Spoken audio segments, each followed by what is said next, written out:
guys, so today I'm going to be telling you all about the classics that are at the top of my Goodreads TBR. I've been cleaning out my Goodreads TBR recently-ish and it's just made me notice all of the books that are on there that I really want to get to, and a lot of those for me are classics. You'll notice a trend with this video. I tend to go for classics from the Victorian era, so like books that are set or rather were written during the 1800s. That's just a time period that I really enjoy reading about, but there are a few others in here as well, like some more modern classics. Before I get into all of the books though, I do want to make an exciting announcement. There's something that I've decided to start up, basically because whenever I talk about classics, I get a lot of comments from you guys saying for a lot of you that you would love to read more classics, or like you need to read more classics, or you kind of don't know where to start and things like that. So I thought that maybe I would start like a reading group based around classics. So kind of like a book club. I want to pick like a book every month that we can read together and discuss, but I also just want to make it like a general place to talk about classics and where we can recommend classics to one another and talk about our favorites and all that kind of thing. I was going to call it Classics Club, but I searched that up on Google and there are, like, as you can imagine, like heaps of groups called Classics Club. So instead, just to differentiate ourselves, I thought I would call it Classics Clique. There's some debate as to whether to pronounce clique like that or like click. Personally, I always read it as click when I was a kid, but I hear a lot more people saying clique. I think it kind of just depends where you're from. It's going to be a Goodreads group, so I'm gonna link down below to the Classics Clique if you want to join in. I think we should start with the first like group book in March because that's coming up soon, so I'm gonna start a post where we can suggest books to read in March, and then I'll do a poll after that where we can vote and decide on the book together. So yeah, I pretty much just want to be able to do that, to be able to have a conversation with you guys throughout the month about the book we're reading, as well as talking about whatever. I just think it'll be like a really cool hangout space, and I also want to review the book we do each month, and I'll do a live show at the end of each month as well. I've never done a live show before, so I don't know how that's going to work, but I want to give it a go. If that's something that you're interested in, definitely check out the Classics Clique. I will link it in the info bar below. So getting into the books that are at the top of my Goodreads TBR at the moment, I did talk about some classics that I want to read soon in my classics tag, the classics book tag that I did recently. That will be in the classics playlist if you want to check that out. I'm going to try and not repeat myself, so even though I do really want to read those books, I'm going to mention one of them and then the rest of the books are going to be different to the ones I mentioned in that video. So the one that was from that video is Crime and Punishment by Fyodor Dostoevsky.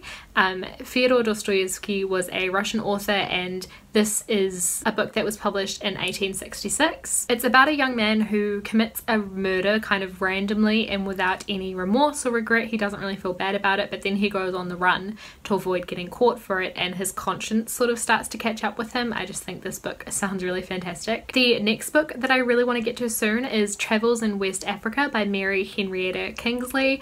This is a non-fiction classic. Mary Kingsley was an English author, and this book was published in 1897.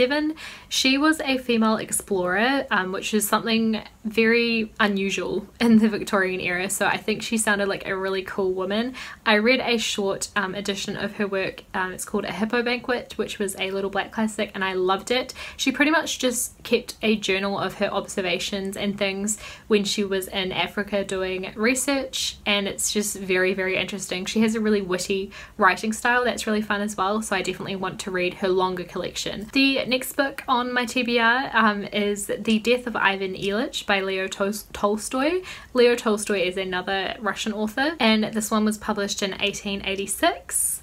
It's about a man who is pretty much facing his own mortality, and the idea of all of a sudden he kind of realizes he's not going to live forever. I read a section of this book for a philosophy paper, I think, that I've been doing over summer school, and it was really interesting. I love when I get given like little excerpts from books and I'm like, I have to read the whole book now. So this is definitely one of them that I found recently, and I really want to pick it up. I've never read any Tolstoy, but I really want to. The next book is North and South by Elizabeth Gaskell. Elizabeth Gaskell is another English author, and this one was published in 1855. She's another one who I read a shorter work of hers called The Old Nurse's Story, which again was a little black classic, and that was a really cool short story, like gothic tale. and I really liked it, so I definitely want to read more of her work as well, and this one sounds really good. It's about a woman who moves to a new town with her family, and she finds out about some social injustices that the mill workers in that town are facing. They're not treated very well for the work that they do, and it sounds like there's going to be a bit of a love to hate trope, so possibly maybe this was like the original love to hate trope. I doubt it. There was probably love to hate tropes in like Shakespeare as well, or like ancient literature even, but this sounds like a bit of that. So her and the mill owner, as you might imagine, don't get along very well, but perhaps their feelings grow for each other or something. It's what it sounded like in the synopsis. So this book sounds really good to me as well, and I already know that I like Elizabeth Gaskell's writing. The next one that I really want to pick up is The Sun Also Rises by Ernest Hemingway. This one was published in 1926, and Hemingway is an American author. I really need to give Hemingway a second chance because I read The Old Man and the Sea when I was in high school, which is a short book. I don't even know if it's a short novel, it might just be a short story, basically about a man who goes fishing, and I found it so dull, so boring, and so simplistic, and yeah, so I really want to give Hemingway a second chance because a lot of people say his writing is really beautiful. This one is set in 1920s France and kind of within the nightlife of France at the time, and how there was kind of like a moral bankruptcy in society. Really, another reason that I want to give Hemingway a second try is because in an episode of Gilmore Girls, between Rory and Jess says to Rory, Hemingway has lovely things to say about you, and it just like, I melt every time. It's the cutest line, but I haven't read any Hemingway that I've liked, so I need to fix that so that I can fully appreciate the Jess quote. P.S. I hate this cover. The next book that I want to read is another one that's like a little bit different. This is 10 Days in a Madhouse by Nellie Bly, and this is non-fiction that was published in 1887. This isn't the author's real name, it was a pen name for Elizabeth Jane Cochrane. She was like a pioneer female journalist, which I think is really cool, and she pretty much went undercover in a mental asylum to see how people were treated, and then wrote this short non-fiction about it, about her experiences 10 days living in these conditions. It sounds like a bit of an expose, and I think it's incredible, and I would love to read it. The next one is actually a play, and that is The Crucible by Arthur Miller. This one was again quite a bit later. It came out in 1953, and this one was about the Salem witch trials, so some of the like witch hunts that were going on. So it's kind of like historical fiction in itself, I guess, because obviously there weren't witch hunts going on in the 1950s, but yeah, it sounds really good and deals with the whole kind of like lynch mob mentality that people have, like guilty until proved innocent, like that kind of mentality, which really fascinates me, so I really want to read this one too. And every time I look at the cover of this, I think of Professor Quirrell. I don't know why. The next one is Little Woman by Louisa May Alcott. This is a children's classic that I feel like I should have read like years ago. I don't know why I've never read it. This one came out in 1862 in America, and it's basically about 4 sisters and their mother, and I don't know much more about it than that, but it sounds very sweet. The next one, on a much darker note, is definitely something that's more of a modern classic. It's described on Goodreads as a classic. I don't know if it's actually like a classic, but it's one that I really want to read anyway, so I thought I'd include it because it's something that's definitely like a lot more modern. It came out in 1987, and it's actually a German novel. It's called Perfume. This is a mystery crime kind of novel, and the reason that it's like on my radar is because it's a book that Kurt Cobain mentioned as the inspiration for a song of his by Nirvana called Scentless Apprentice, and the book is about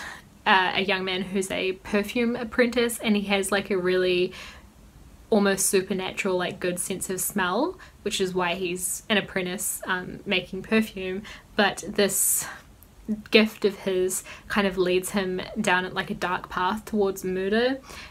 So it sounds super dark and super creepy, but yeah, I'm really fascinated. I would love to read it. And the final classic that I really want to pick up soon, it's the top of my Goodreads TBR, is Persuasion by Jane Austen. I've read Emma and Pride and Prejudice by Jane Austen, and I want to read like all of her works. Jane Austen is an English author, and this one came out in 1817, and this one pretty much sounds like it's about a woman who is engaged to a man, but then due to peer pressure and people saying he's not good enough for her, she breaks up with him. He moves away and then comes back, and now he is really, really wealthy and her family is really struggling. So it sounds like a, you know, will they get back together, will they not? Yeah, a good bit of romance anyway. So those are all of the books that are at the top of my Goodreads TBR classics wise. So let me know if you've read any of these classics in the comments down below. I would love to know your thoughts on them if you have, or if any of these are on your to read list as well. Also, please go check out the Classics Clique if you think that's something that you would be interested in. I really want to get it rolling so we can pick up our first book together. I think that'll be super fun. So let me know if you're keen on that as well, like if you have any ideas or anything like that. Feel free. And that is it for this video. I will see you guys with another one in a couple days. Bye.